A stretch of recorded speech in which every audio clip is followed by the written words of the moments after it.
thing that's negative. So imagine this bit here ended up as minus 10. Okay, what would the modulus do to it? Good, the modulus makes it 10. Okay, but just suppose, no, maybe it wasn't minus 10. Maybe the answer here was actually positive. Maybe it was 11. Okay. What would the modulus do to it?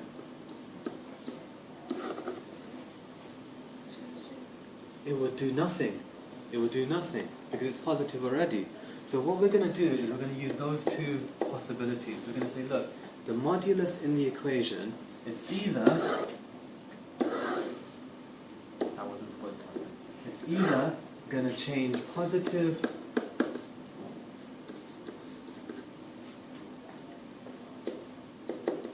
it's going to change negative to positive, or it's going to keep the positive as a positive.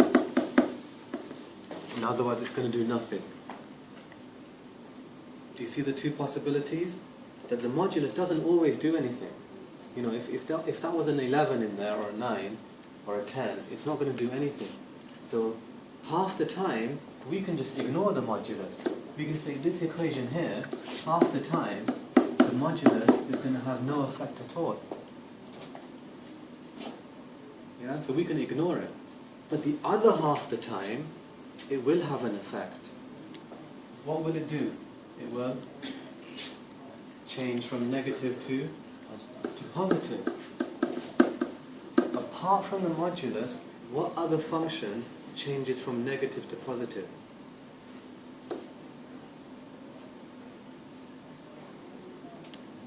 Which of these three functions, or the four functions, change negative to positive? You've got to pick it out. Maybe it's just too obvious. Just say it. The last two. So we can pick any of the two, but dividing is a little bit complicated. We're going to just stick with times by minus 1. So we're going to say, look, if it's negative, we can forget the modulus and put a times by minus 1, and it'll have the same effect. Let me just do that slowly. If it's positive, no effect, I can drop the modulus. But if it's negative, I have to have the modulus there. Because it's going to turn negative to positive. But you can't solve equations with a modulus in there. So you have to say, look, the only way I can solve this is by taking the modulus out and putting something else in there that will do the same thing, that will change negative to positive, and that is times by minus 1. So the modulus can go as long as you put by minus 1 in there.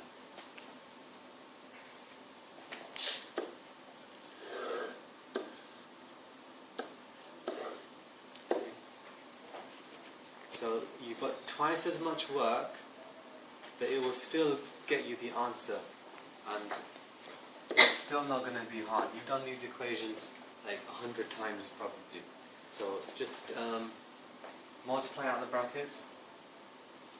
Minus 2x. Good. X is on one side, numbers on the other.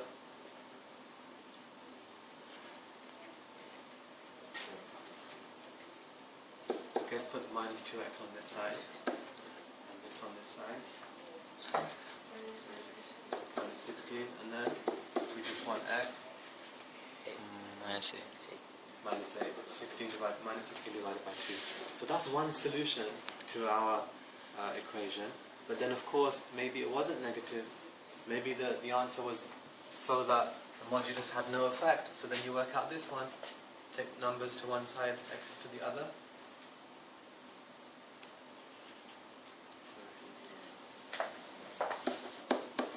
2x equals 2. 2. 2. That was a plus, not a minus. Next. X equals 1. Okay, two answers. Check both of them. Let's say x is equal to 1. Put it into here. X is 1. Is it going to work out? It makes 9. Good. Try minus 8. Put it into that. Is it going to make 9? No. It's got to make 9. If it doesn't make 9, it's not the correct answer. It doesn't. Are you sure? Did I do something wrong? I'm sure I did it right. Negative to positive.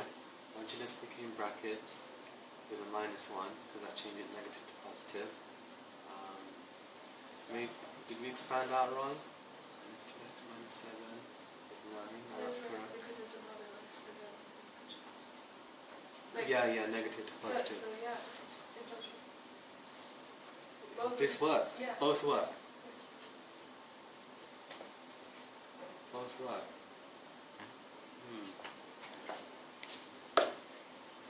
Both.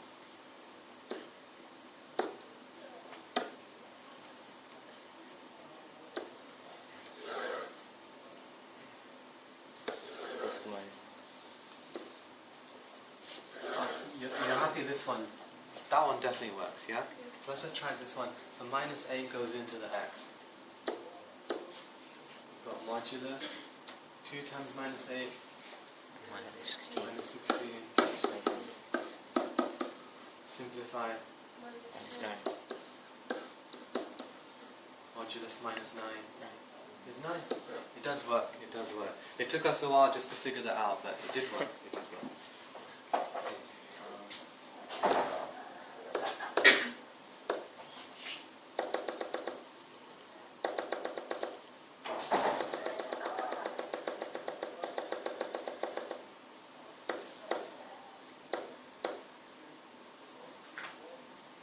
Okay, do you understand the negative positive thing, splitting the page in two? Okay.